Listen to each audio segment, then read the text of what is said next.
नमस्कार, प्रवास साक्षी देख रहे हैं आप। आपके साथ मैं हूं अंकित सिंह। बिहार एक्सप्रेस में आपका स्वागत है। जब से संसद में वक्फ बिल पारित हुआ है, तब से जदयू के लिए मुश्किलें कम होने का नाम नहीं ले रही है। एनडीए में होने की वजह से जदयू ने वक्फ बिल पर सरकार को समर्थन दिया और ऐसे में अब जदयू पर कई तरह के सवाल उठाए जा रहे हैं। पहले विपक्ष सवाल उठाता था, अब जदयू के अंदर के ही नेता लगातार सवाल खड़े कर रहे हैं। जदयू के कई मुस्लिम नेता ऐसे भी हैं जिन्होंने पार्टी छोड़ दिया है। पार्टी पर सेकुलर विचारधारा को भूलने का इन नेताओं ने आरोप लगाया है।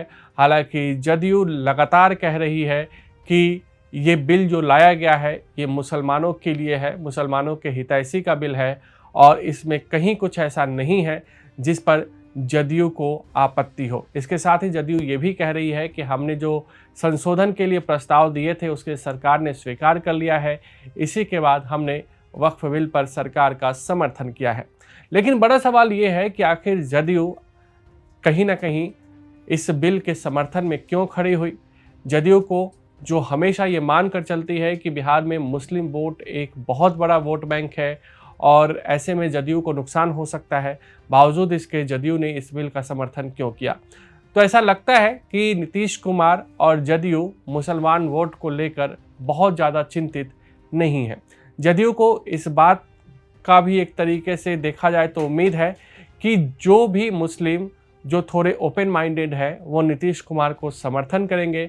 ऐसा इसलिए क्योंकि नीतीश कुमार ने बिहार में मुसलमानों के लिए बहुत सारे काम किए हैं और कई योजनाएं जो मुसलमान ओरिएंटेड बिहार में चलते हैं उसका भी श्रेय नीतीश कुमार को जाता है। हालांकि नीतीश कुमार ने जब इफ्तार पार्टी का आयोजन किया था तो कई मुस्लिम संगठनों ने इसका बॉयकॉट किया, जिसके बाद लगा कि नीतीश कुमार से मुस्लिम दूर हो रहे हैं। इसके बाद नीतीश कुमार ईद के मौके पर गांधी मैदान भी पहुंचे थे।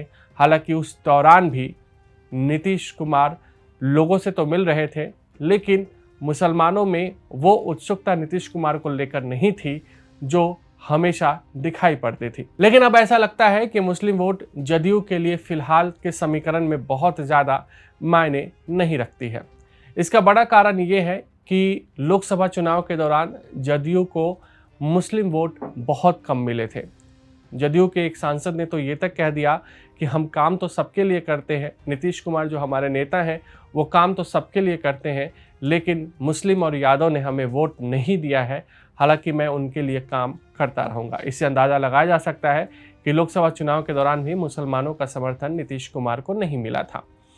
2020 की बात करते हैं। उस दौरान नीतीश कुमार की पार्टी ने 11 एक तरीके से मुसलमानों को विधायकी के लिए टिकट दिया था और इन 11 विधायकों को जो चुनाव लड़ रहे थे उन्हें हार का सामना करना पड़ा था। नीतीश कुमार की पार्टी का एक भी मुस्लिम विधायक जीत हासिल नहीं कर पाया था, जिसके बाद से जदयू को ये लगने लगा था कि बीजेपी के साथ गठबंधन के बाद उसे कहीं ना कहीं मुस्लिम वोट का सहारा नहीं मिलेगा। इसी के बाद से जदयू ने अपनी रणनीति बदली है।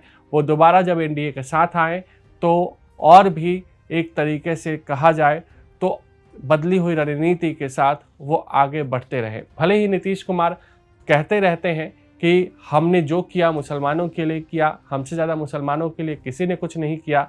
2005 से पहले मुसलमानों के लिए कुछ नहीं किया गया, सिर्फ मुसलमानों को लड़ाई लड़वाया गया।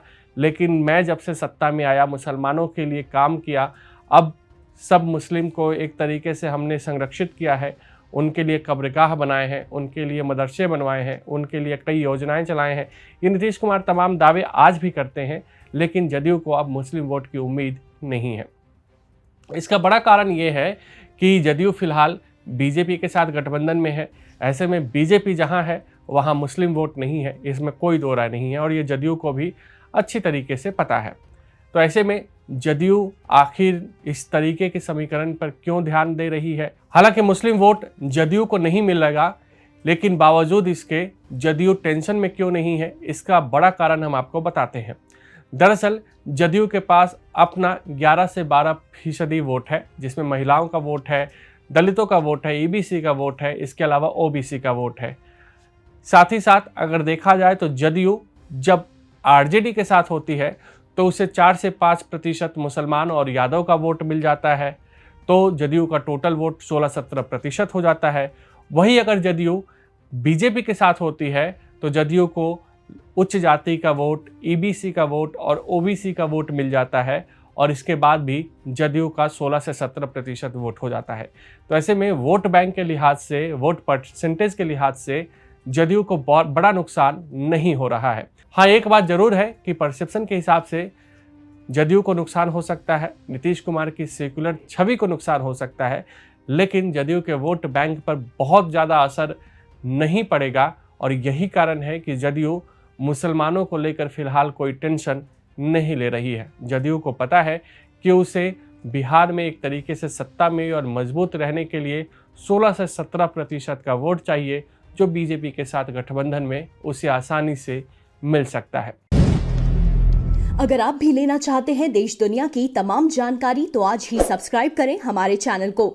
साथ ही नीचे दिए बेल आइकन को जरूर दबाएं ताकि हर अपडेट आप तक पहुंच सके।